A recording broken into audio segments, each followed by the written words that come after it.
Have you ever found yourself saying, oh, I just have a slow metabolism? Or maybe you know someone who can eat anything and you think, wow, they must have a fast metabolism. It's a term we throw around all the time, right? But what does it actually mean? Well, today we are pulling back the curtain and looking at the truth about your metabolism, what I like to call the powerful biological engine that runs your entire life.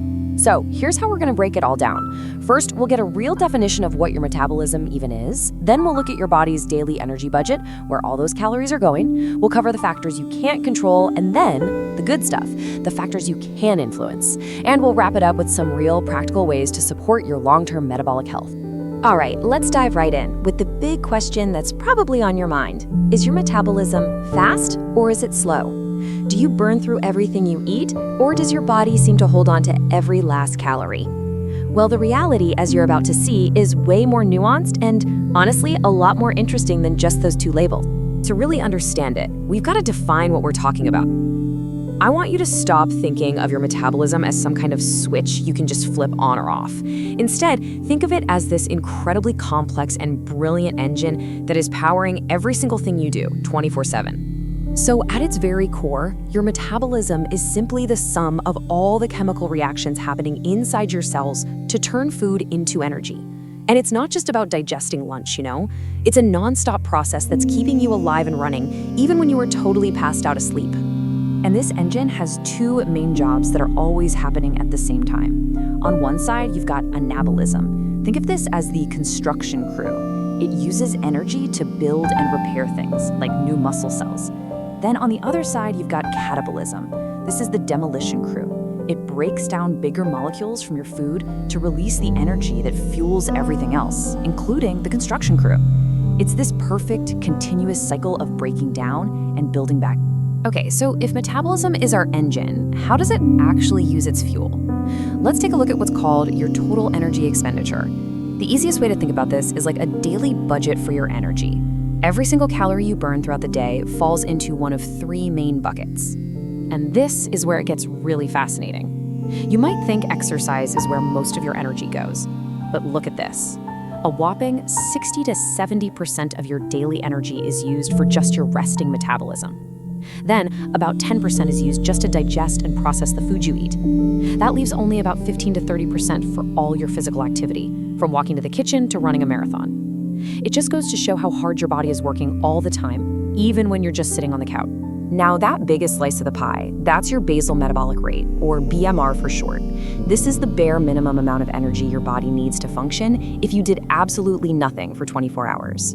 We're talking about the energy it takes to breathe, to keep your blood circulating, to keep your organs running. It's basically the energy your car's engine burns just sitting in the driveway, in idle. And to put a number on it, the average guy has a BMR of almost 1,700 calories a day. For the average woman, it's around 1,400. And remember, that's before you've even lifted a finger, taken a single step, or eaten a single bite of food. That is a ton of energy just for basic upkeep.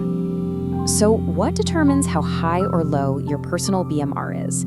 Well, a bunch of things play into it, and we're going to start with the ones that are pretty much out of your hands.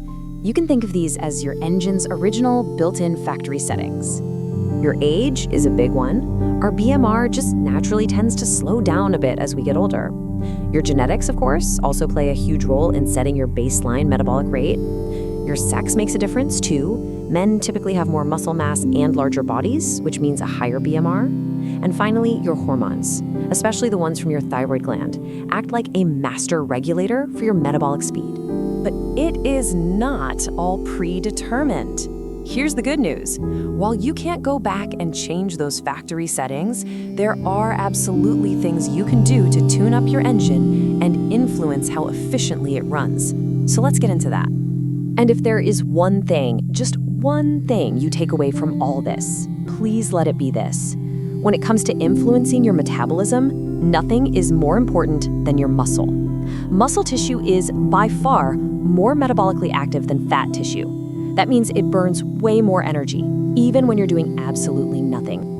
I mean, just look at the difference here. It is staggering. A kilogram of fat, that's about 2.2 pounds, burns maybe 5 calories a day just to exist. But a kilogram of muscle, it torches about 20 calories a day. That's 4 times more. So you can see the more muscle you have on your frame, the higher your resting energy burn, your BMR, is going to be, period. Okay, so knowing everything we know now, how do we actually put this into practice? This brings us to the final section, what I like to call the owner's manual for your metabolic engine. And just to be clear, this is not about boosting hacks or quick fixes. This is about long-term support and smart maintenance. All right, first things first, build and maintain muscle with some kind of resistance training. This directly revs up your BMR. Number 2, make sure you're eating enough protein. Your body actually burns more calories digesting protein than it does for carbs or fats. 3, just stay active. All movement counts and adds to your daily energy burn. 4, drink your water. Hydration is critical for all these metabolic reactions to happen efficiently. 5, get good quality sleep. Skimping on sleep can really mess with the hormones that regulate your metabolism. And finally, number 6, manage your stress. Chronic stress can cause hormonal shifts that put the brakes on your metabolic rate over time. So, let's try to reframe how we think about this. The goal should never be to find some magic pill or weird trick to boost your metabolism. Instead, the real goal should be to consistently support the incredible, complex engine that is literally powering every moment of your life. And you do that through simple, sustainable, healthy habits. And that brings me to my last thought for you today. Now that you have this understanding, I want to leave you with a question to think about. Instead of chasing some temporary boost, think about one small, consistent thing you can do. How will you choose to truly support your metabolism this week?